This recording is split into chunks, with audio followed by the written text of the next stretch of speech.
इस विषय में एक बड़ी ही प्रसिद्ध कथा है बिल्व मंगल जी की। आप सब शायद जानते हो कि बिल्व मंगल जी, नहीं जानते मैं आपको उनकी कथा सुनाता हूँ। एक कुलीन ब्राह्मण कुल में, एक अच्छे जो ब्राह्मण कुल होता है ना, उसके अंदर बिल्व मंगल जी का जन्म हुआ। परंतु एक बार नदी पर उन्होंने एक वेश्या को देखा। उस वेश्या की सुंदरता पर वह ऐसे मोहित हुए कि उन्होंने अपने पिता, माता, पत्नी, उनकी पत्नी भी बड़े ही अच्छे स्वभाव की भक्ता थी, उन्होंने उन सबको त्याग दिया और त्याग कर वह उस वेश्या के पास नदी के उस पार जो वो वेश्या रहती थी उसके पास रहने के लिए चले गए। एक ब्राह्मण जिस प्रकार अजामिल ने करा था, जिस प्रकार धुंधुकारी ने करा था, वैसा ही इनके साथ में हो। और ऐसा नहीं है कि ये सतयुग के या द्वापर के ऐसे कोई भक्त है, इस कलयुग के ही है। लगभग 500 वर्ष पहले की यह कथा है या उससे पहले की। एक वर्ष के बाद जो उनके पिताजी थे, उनका जब वो गए थे तो उसके कुछ ही दिनों बाद उनका देहांत हो गया था। 1 साल उनके देहांत को हो गए थे, तो 1 साल बाद उनका श्राद्ध रखा गया था।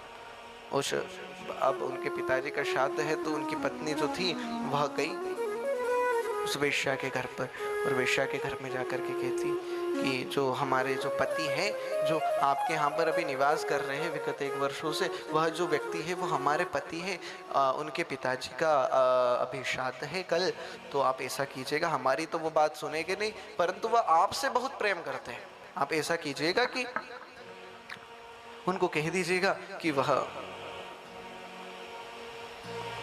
अपने पिता के श्राद्ध में आ जाए। यद्यपि उस समय वेश्या को लगा था, जब उसने कहा था कि हमारे पति है तो हम मुझसे लड़ने आई होगी, मेरे को कुछ भला बुरा बोलेगी, लेकिन जब उसके इतने मधुर स्वभाव को उन्होंने, देखो वही बात यहाँ पे भी है कि देखो जिसका भगवान से जो अपना तार जोड़ लेता है ना, तो फिर उसके बाद उसका प्रकाश हर जगह फैलता है। बस एक बार वो करंट से तार जुड़ जाए।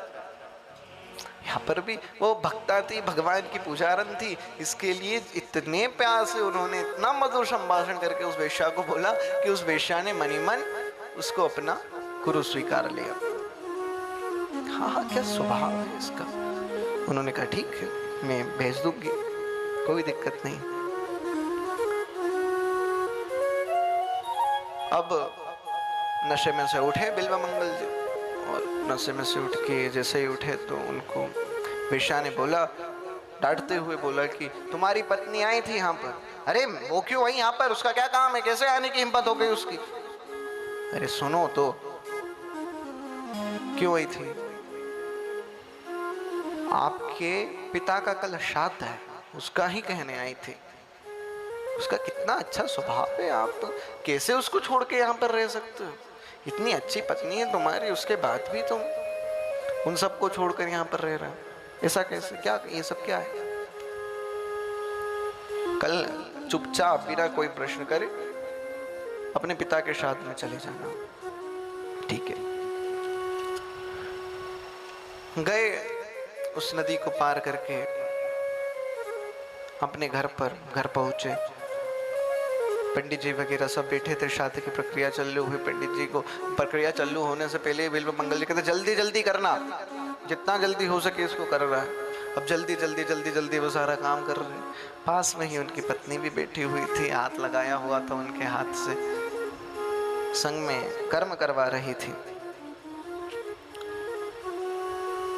कर्म समाप्त हुआ, समाप्त होते हुए शाम का समय हो गया था। उस शाम के समय में बड़ा ही भयंकर तूफान उस नगर में आया, जिससे हर जगह आंधी तूफान का मंजर था।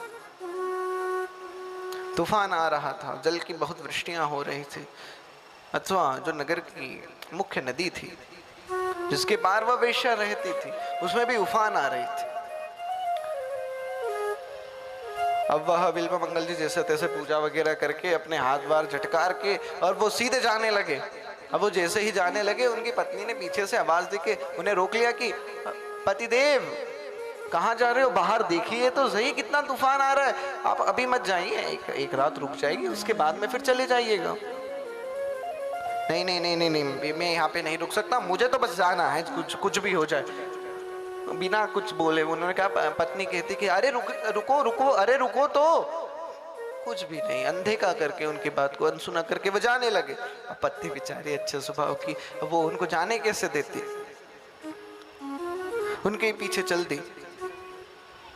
उस समय वह नदी को पार करने की कोशिश करने लगे। जैसे वो नदी में कूदे, वह नदी उफान आने के कारण, अव्यवस्थित होने के कारण अथवा बिजली कड़कने के कारण उनका जो तैरने का तौर तरीका था वह बिगड़ा और वह डूबने लगे। जब पत्नी ने देखा कि हमारे पतिदेव डूब रहे तो वो भी उस नदी में कूद गए।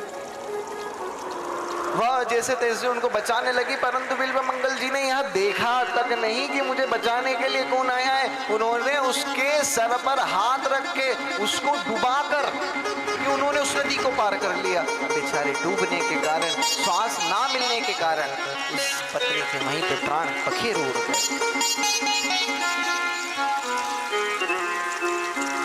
उन्होंने पीछे मुड़ के देखा तक नहीं कि पीछे हुआ क्या, सीधे के सीधे चल दिए। गेट ठोका उन्होंने, ठोका, वैसी वेश्या ने गेट खोला। कहते तुम आ गए? अरे इतनी आंधी तूफान में तुम आए कैसे? नदी में तो बुर आ रहा है, तुम कैसे आ गए यहाँ पर? अरे तुमने ही तो नाव भेजी थी। उसके सारे कुछ नाव थी या कुछ लकड़ी का टुकड़ा था जिसपे मैं ऐसे सवार होके आ गया। अब मुझसे तो रहा गया नहीं, मुझे तुम्हारी बड़ी ही याद आ रही थी, मैं वहां पे रुक सकता नहीं था, इसके लिए तो मैं आ गया। अरे तुम कैसे व्यक्ति, मैंने कौन सी नाव भेजी, किस पे आ गए तुम? जाके नदी के किनारे जाके देखा तो उसकी पत्नी मरी हुई पड़ी हुई थी। यह देखकर वेश्या का हृदय द्रवित हो गया, आंखों से आंसू झलक आए, और झलक आने के बाद वह कहती कि तुम कैसे व्यक्ति हो कि तुम्होंने अभी तो मैं जवान हूं, लेकिन जब मैं वृद्ध हो जाऊंगी कि तब भी तुम्हारा ऐसा प्रेम इस शरीर के साथ में रहेगा? इस शरीर के साथ में तुमने जैसी प्रीत करी है वैसे यदि तुम भगवान से कर लेते तो अवश्य ही तुम तर जाते। तुमने जिनको मैंने गुरु माना था उनको तुम क्या करा तुमने? उस समय उस वेश्या के हृदय में इतना वैराग्य उमड़ा कि वह कहती कि अब मैं तो तुम्हारी पत्नी को ही गुरु मानकर अब जा रही हूँ। अब ये वेश्यावृत्ति को मैं त्यागती हूँ और त्याग के अब केवल भगवान ठाकुर जी का ही मैं भजन पूजन करूंगी।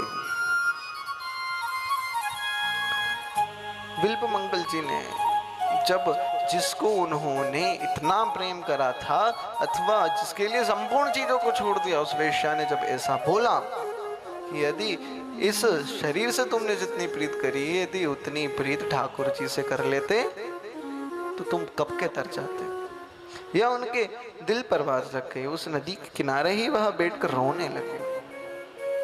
अब बिल्वमंगल जी ने सोचा कि बस अब सब त्याग हुआ ये चीज, अब नहीं, अब बस हो गया,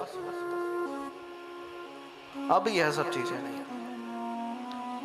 वह निकल गया वन में एक आश्रम था गुरु जी का, उनसे गुरु मंत्र लेकर अपने गुरु जी से वो बस उसे ही मंत्र का जाप करते, और जाप करके उन्होंने अपने पापों का बहुत कुछ शमन करा।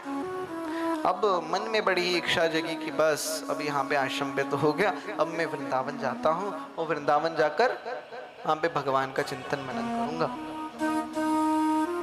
कई दिनों से उस आश्रम के ही इर्द गिर्द में विचरते रहते थे। अब जैसे ही थोड़े दूर निकले, कई नगर निकले, उस समय वहां पर एक सरोवर उनको दिखाई पड़ा। उस सरोवर में से एक कमल नयनी देवी, एक स्त्री जो बड़ी ही सुंदर कन्या थी, वह जल भर रही थी। उसकी सुंदरता को देखकर बिल्वमंगल जी मुग्ध हो गए और बस टकटकी लगाकर उसको देखने लगे। वह स्त्री जल भरकर जाने लगी तो उसका पीछा करने लगे तो वह युवती पीछे देखकर घबराई और झपट कर सीधे अपने घर में गई। घर जाके उन्हें किवाड़ लगा लिया। उनके पति ने उसको इतना घबराया हुआ देखकर कहा कि अरे हुआ क्या? अरे वो बाहर एक बाबा जी आया हुआ है जो मेरा पीछा कर रहा है, पता नहीं कब से देखे जा रहा था, अभी मैं घर आने लगी तो मेरा पीछा करने। उन्होंने द्वार खोल के देखा तो ऋषि सा उनका भेष, हाथ में माला झोली ले रखी है। पति भी ब्राह्मण ही थे, ब्राह्मण पुत्र थे उस कन्या के। वह तुरंत समझ गए देखकर कि हाँ भगवान के भक्त तो है, पूजा पाठ तो इन्होंने करी है, लेकिन पूजा पाठ अभी परिपक्व नहीं है। देखो महाराज, कौन तये प्रतिजानी न में भक्ता प्रयच्छति। भगवान कभी भी अपने भक्त का पतन नहीं होने देते। यहाँ पर भी इस बात को उन्होंने संदर्भित करने के लिए, बताने के लिए उन्होंने यहाँ पर उनके पति देव ने उसकी परीक्षा लेना चाहा। उन्होंने कहा आओ आओ आओ आओ साधु महाराज, आइए आइए हमारे घर पे आइए। उनको घर में बुलाया, अपनी जो पत्नी थी जिनका वो पीछा करके आए थे उसी पत्नी को कहा कि जाओ अंदर जाके श्रृंगार करो, इनके लिए भोग वगैरह बनाओ। अरे आप ही क्या, तुम जाओ जितना का उतना करो। ठीक है महाराज। गई अंदर, भोजन वगैरह बनाया, परोसा उनको भोजन वगैरह करो। अब भोजन वगैरह पाकर बिल्व मंगल जी कहते कि क्या कुछ देर हम आपके ही घर पर विश्राम कर सकते हैं क्या? हाँ हाँ महाराज, क्यों नहीं, आप हमारे कक्ष में चले जाइए, वहां पे जाके आराम से विश्राम कर लीजिए। बिल्व मंगल जी गए कक्ष में, आराम करने लगे। उन्होंने उस युवती को आवाज दी और आवाज देके कहा कि थोड़ा सा हमें जल मिल सकता है क्या? युवती जल लेकर के आई। उसके स्वरूप को बिल्व मंगल जी ने देखा। हरि का चिंतन करने का देखो यही एक परम शुभ फल प्राप्त होता है कि वैसे ही पतन का आपका होने वाला होता है ना, भगवान तुरंत आपको संभाल लेता है। तुरंत उन्हें याद आए कि यह सब करके ही तो मैं इतने पाप में पड़ा था और इतनी देन भजन करने के कारण ही तो मैं इस पाप से मुक्त हुआ था। अब पुनः इस नेत्रों ने ये क्या करा? उन्होंने उस युवती से कहा कि जल वगैरह तो रखो, तुम ऐसा करो कि बाहर जाओ और 2 सुइयां लेकर के आओ। अरे महाराज सुई का क्या कर, अरे आप सिर्फ लेकर के आइए। उन्होंने वो 2 सुई लेकर के आई। तुरंत उन्होंने ना सोचा ना विचारा, तुरंत वो सुइयां ली और अपनी आंखों में दे मारी। तुरंत उनकी आंखों से रक्त बहने लग गया। जो चीज भगवान के भजन में मुझे आपता करेगी, मुझे भगवान से विलक्षण करने का, अलग करने का प्रयास करेगी, मैं उस विषय को रखूंगा ही नहीं। ऐसे बिल्व मंगल जी धीरे धीरे अब तो पूरे ही अंधे, कुछ उनकी पूरी की पूरी ऐसे प्रचंड वेग को देखकर वो जो युवती वहां पर खड़ी हुई थी वो तो उसी समय बेहोश हो गई। बिल्व मंगल जी बेचारे जैसे तैसे, अब उनकी आंखें तो चली ही गई थी। निकले उनके घर से निकल कर जैसा तैसे पूछ पाछ के किसी के सहारे से वृंदावन धाम पहुंचे। वहीं पर ही अब भगवान की भक्ति करते हैं, पूजा करते हैं और केवल स्पर्श के द्वारा ही उस वृंदावन की शोभा का आनंद लेते हैं।